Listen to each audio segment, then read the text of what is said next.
Tattoos have often been presented in popular media as either marks of the dangerous and deviant or trendy youth fads. But while tattoo styles come and go, and their meaning has differed greatly across cultures, the practice is as old as civilization itself.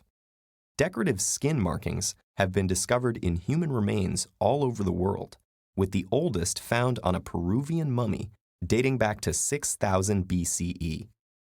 But have you ever wondered how tattooing really works? You may know that we shed our skin, losing about 30 to 40,000 skin cells per hour. That's about 1 million per day. So how come the tattoo doesn't gradually flake off along with them?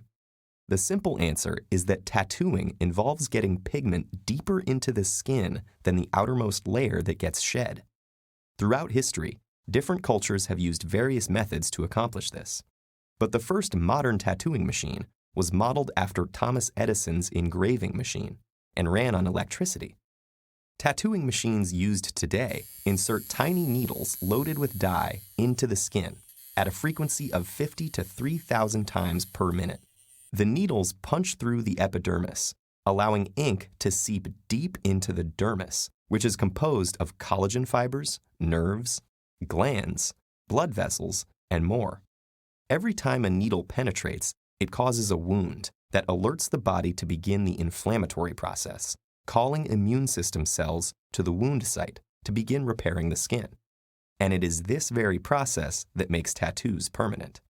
First, specialized cells called macrophages eat the invading material in an attempt to clean up the inflammatory mess. As these cells travel through the lymphatic system, some of them are carried back with a belly full of dye into the lymph nodes, while others remain in the dermis. With no way to dispose of the pigment, the dyes inside them remain visible through the skin. Some of the ink particles are also suspended in the gel-like matrix of the dermis, while others are engulfed by dermal cells called fibroblasts. Initially, ink is deposited into the epidermis as well, but as the skin heals, the damaged epidermal cells are shed and replaced by new, dye-free cells, with the topmost layer peeling off like a healing sunburn. Blistering or crusting is not typically seen with professional tattoos, and complete epidermal regeneration requires 2 to 4 weeks, during which excess sun exposure and swimming should be avoided to prevent fading.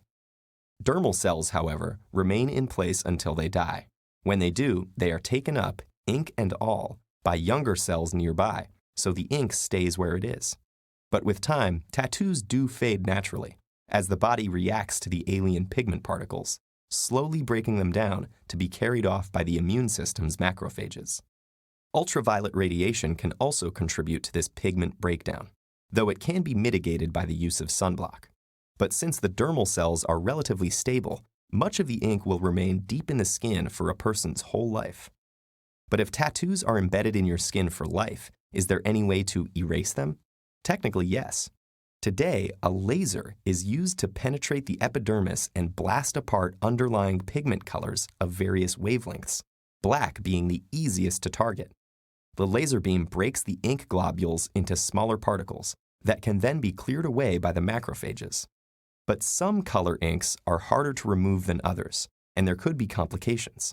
For this reason, removing a tattoo is still more difficult than getting one, but not impossible. So a single tattoo may not truly last forever, but tattoos have been around longer than any existing culture, and their continuing popularity means that the art of tattooing is here to stay.